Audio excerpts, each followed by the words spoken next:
Yabba dabba do. Here we go for York's Ebor Festival. Day 1. The Juddmonte International. Need I say more? Voted the best race in the world twice in the last 5 years. It's got to be one worth tuning in for, right? Anyway, we'll be here all week, so tune in, listen to what me and Caroline got to say, then the best of luck to y'all. So, by our usual festival playbook, let's get a couple of the handicaps out of the way. First up is the Irish Thoroughbred Marketing Handicap. Quite a few of these met in the Boo Coletti Handicap at Goodwood at the Summer Festival, but I'll go for Carl Burke's Miss Year chance to go 2 better to land this. It does help a whole lot to be at the lower end of the draw here on the Knavesmire, and I always reckon that the pacey types right up there do well. So with Jack Mitchell taking up the reins to claim a useful £3, maybe this Cotai Glory filly is the way to go. But, of course, these big field handicaps are always pretty hot contests, so Nana's Shadow, Schrodinger's Cat, Manatee Maymas and Old is Gold all can stake a claim, though all but Schrodinger's Cat have got the higher end of the draw. So ho-hum, bang your drum, miss your chance and kick yourself later. Next up, in the Sky Bet Nursery Handicap, I'm going on Dubai Champion. So here we go then. After everything I've said about the good draws in the sprints at York, let's go for one right on the unfavoured side for this 6 furlong dash. Holy Maloney, has this girl gone mad? Well, probably. Always been a bit on the spectrum me anyway. But never mind that. I've got good reason to back Royal Champion for the closer. Number 1, just look back at the way this Persian Force colt finished at Goodwood last time. Number 2, Ben Haslam has got Ryan Moore back in the hot seat. Number 3, those bookies don't exactly give money away. So there's a good reason Dubai Champion has pretty well headed the markets this week. Convinced yet? Well, Dancing Pirate under Oisin Murphy and the bang-in form Havana Sprite get the supposedly better side of the draw, while Sovereign Glory would be my each-way pick. But for the win, Dubai Champion gets the big tick. Now, for my Wednesday, nap. Big news. Big news. I'm giving y'all, right here, the winner of the Juddmonte International 2026, the Longines Best World Race of the Year twice in the last 5 years. It's going to be Ombudsman if it ain't Constitution River, though Andrew Balding's Item, Ed Walker's Almacam, and Francis Henri Grafford's Zaydan are also going to be in the mix. There you are. The winner is in that lot somewhere. You know I don't want to let you down on this mega race, right? So, here's the shakedown. Ombudsman won this last year in a cracker of a contest where Burr Castle flew out of the stalls, going about 20 lengths clear into the home straight with 4 furlongs to go, until Ombudsman streaked through on the line, leaving the big Irish hope, Delacroix, trailing in as an also ran over 3 lengths behind. Wow. John and Thady Gosden have managed Ombudsman's career faultlessly in my book. 12 races, 9 wins and 3 seconds so far over a 3-year career, so can he double up in what is always in the top tranche of the world's best world races? I think he can, but, and it's a big but, can he give £7 to Constitution River? We're going to give this one over to Caroline, but my instinct's got to be Ombudsman, with double course winner Item chasing them home. Caroline? Oh, Jaysella, please don't let us fall out over this when you say Delacroix had no answer to Ombudsman in this race last year, so we'll win again, because I'm telling yous, this is Constitution River, the Wooten Bassett colt that has passed every test put in front of him, after going down by a head to Charlie Appleby's Distant Storm in his debut, under rules in a Newmarket maiden. Oh my lord, since that oh-so-close finish, Constitution River has proved himself at the very top level, winning the French Derby, the Prix du Jockey Club, the Coral Eclipse at Sandown Park. Oh yes, I'm to be sure of that. But just look out for Almacam too, while Andrew Balding's Item is an unbeaten 2-time course and distance winner, so a top contest all in all. But it is the very best 3-year-old middle-distance horse in Europe to wrest the title from Ombudsman, and that's Constitution River.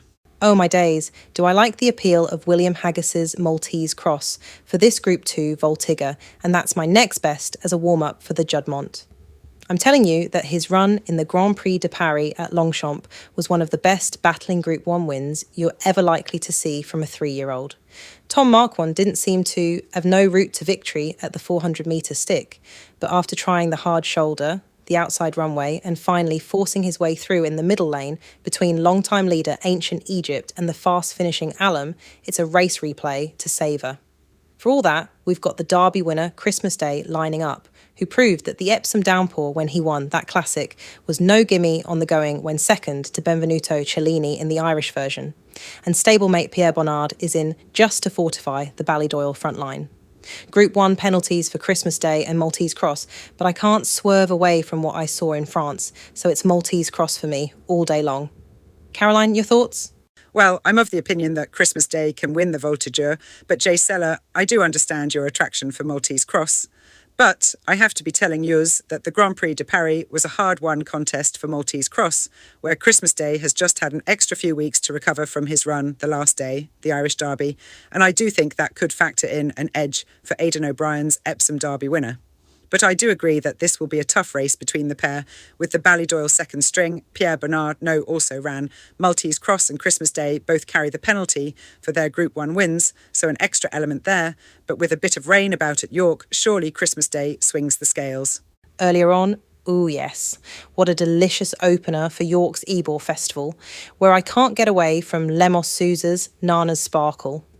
This is going to be fast and furious, blink and you'll miss it. So it's got to be one that can cope with this big field, has hit a sweet spot of form and has a jockey that knows how to get the job done. Not too much to ask then. But Nana's Sparkle fits the bill as well as anyone. I did think he was unlucky in the Shaker Handicap at Goodwood last time, but I'll give him another chance. And settling better in the first couple of furlongs would help a bit as Kane O'Neill waits for an opening. Higher up the weights, Hugo Palmer's Stratus 9 looks a top prospect in these valuable handicaps and did win the Sky Bet Dash on this track over 6 furlongs, 2 runs back, getting forward early, which always helps. Seeing that extra furlong out under James Doyle, leading at the 1 pole, there's every chance of doubling up here on the Knavesmire. Too many others to mention here, but look out for Dark 30 and Dubai Bling for your big gambles. But Nana's Sparkle gets my vote. Next up, for the Acomb, I'm going to be on Aidan O'Brien's Hafner, edged out by Oliver Cole's Mr. Rascal in the Vintage Stakes at Goodwood 3 weeks back. I reckon that Hafner can score here. Looks like the bookies think that too, as they ain't giving you much bang for buck in this Group 2 sprint. But for all that, we reckon this Justify colt does look the real deal from this office. So back against Aidan O'Brien and Ryan Moore at your peril. Though Ballydoyle do run a very useful second string in Confucius, and with this pair next to each other in stalls 10 and 11, dare I say that team tactics could be a factor. But Hafner stands on his own merits for me, so I'll put him down to win ahead of stablemate Confucius and Ed Walker's Pat Edery winner, Alfred Wallace. Later on in the Sky Bet Stayers Handicap, I'll chance my arm with John and Thady Gosden's Valedictory.